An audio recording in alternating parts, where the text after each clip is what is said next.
finally got to see one of the most talked about rookies, Yao Hansen, on the NBA floor. It's only been a few preseason games, but we can already see what parts of his game translate well and what still needs a lot of work. Let's talk about the good, the bad, and the ugly, and make sure to stick around until the end of this video, as I'll tell you about the area of the game that will shape Yao Hansen's career the most. For anyone who hasn't been following this year's Portland's draft pick closely, this guy's rise has been one of the wildest stories in recent draft history. He was one of the most polarizing prospects of the 2025 class. A 7'1" center out of China with flashes of Jokic's like passing and a kind of a feel for the game that instantly caught scouts' attention. But what really took it to another level was the hype that followed him to Portland. After the Blazers drafted him, their merchandise sales reportedly jumped by over 1000%. Hansen basically opened the franchise to the entire Chinese basketball market overnight. Naturally, the expectations were sky high, so I'll start with what's actually been impressive so far because there are some real positives. The first big positive is that Yao Hansen already looks like he belongs on the NBA floor. He's not like overwhelmed by the game speed, which is usually a big red flag for young international bigs. Through 4 preseason games, he averaged around 8 points, 3.5 rebounds, 1 assist, and over 1 block a game in just 18 minutes. That's solid production for someone who is still considered raw and is figuring things out. More importantly, he looks comfortable moving within an NBA offense. He cuts with purpose, finds space near the rim, and doesn't force plays. You can definitely tell he understands basketball. His feel for the game is easily his biggest strength. That basketball IQ also shows up in his positioning. Around the rim, Hansen constantly puts himself in the right place, whether it's to clean up a miss, contest a shot, or make himself available for a pass. He's not the most explosive athlete, but he makes up for it by being in the right spot early. That awareness also helps him as a passer. We saw flashes of the playmaking that got him all that mini Jokic talk. Hitting cutters, making quick reads from the high post, and finding teammates with touch passes. The vision is real, and when the team runs their offense through him, his passing becomes elite. The execution, though, still needs a little bit more time.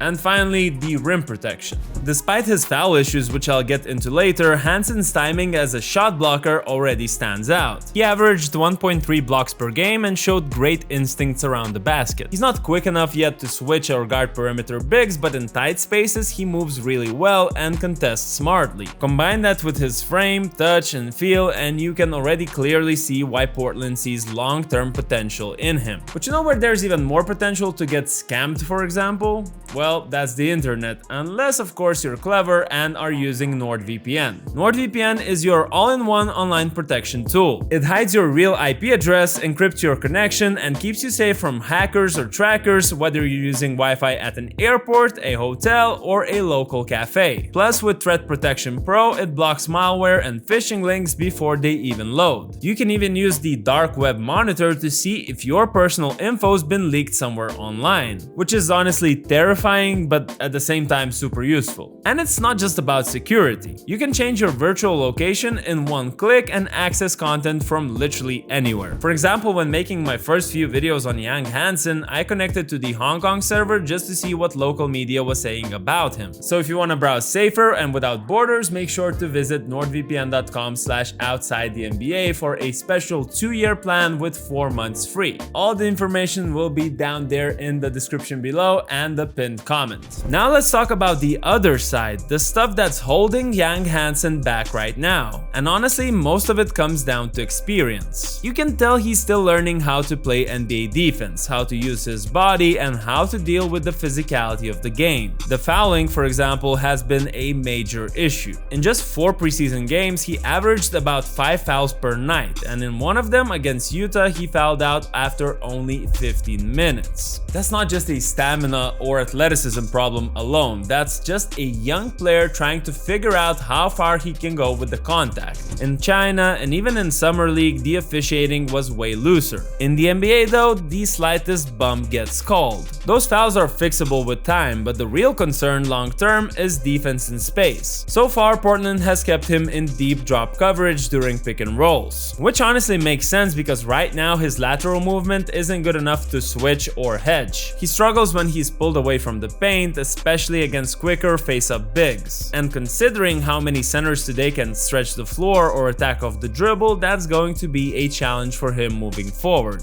The other major issue is his decision-making under pressure. Hansen's passing is elite when he has time, but when the defenders body him up, trap him, or crowd the paint, he tends to lose control. He averaged nearly 3 turnovers per game in the preseason, and a lot of them came from those situations. Trying to thread a difficult pass, over-dribbling, or simply not being strong enough to hold his position. NBA defenders are longer, stronger, and more physical than what he's used to. Until he adjusts to that, we'll keep seeing those mistakes. And honestly, that's the biggest difference between being smart and being experienced. Hansen sees the right plays, he just can't always execute them yet because he's still adapting to NBA speed and contact. Once that catches up, once he learns to protect the ball better and stay composed when defenses crowd him, that mini Jokic label will start making much more sense. Now, as I promised, the one part of young Hansen's game that could define his future: the shooting. Coming into the draft, nobody was really sure if his jumper would translate to the NBA level. In China, he showed flashes of floor spacing, but international percentages can be tricky to trust. So far though, it actually looks promising. In the preseason, Hansen put up about 2.5 3-point attempts per game and hit 40% of them. A small sample size, sure, but one that suggests real potential. What stands out isn't just the percentage, it's the way he takes them.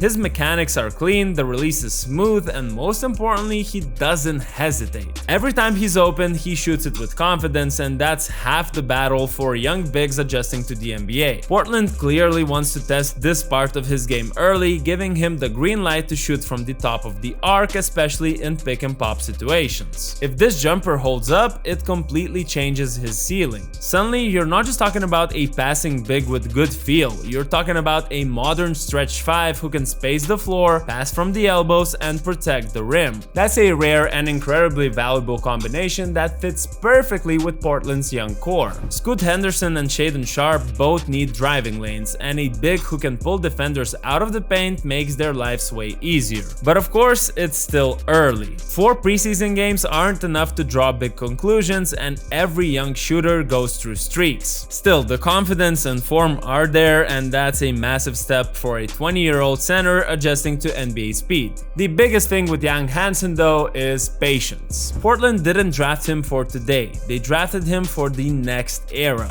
He most likely won't be in the run for Rookie of the Year, but again, he's not supposed to be. The Blazers are rebuilding, and Hansen fits that timeline perfectly. He's 20 years old with real size, feel for the game, and an offensive foundation that can grow into something special. What makes this pick make sense right now isn't what he is right now. It's what he can become once the game slows down for him. They just need him to learn. The foul trouble, the turnovers, the inconsistent minutes, those are all part of the process. But what do you think about young Hansen? Can he become the steal of the 2025 draft in the long run? Drop your thoughts in the comments below, like this video if you enjoyed it, and as always, don't forget to subscribe for more NBA takes through an overseas lens.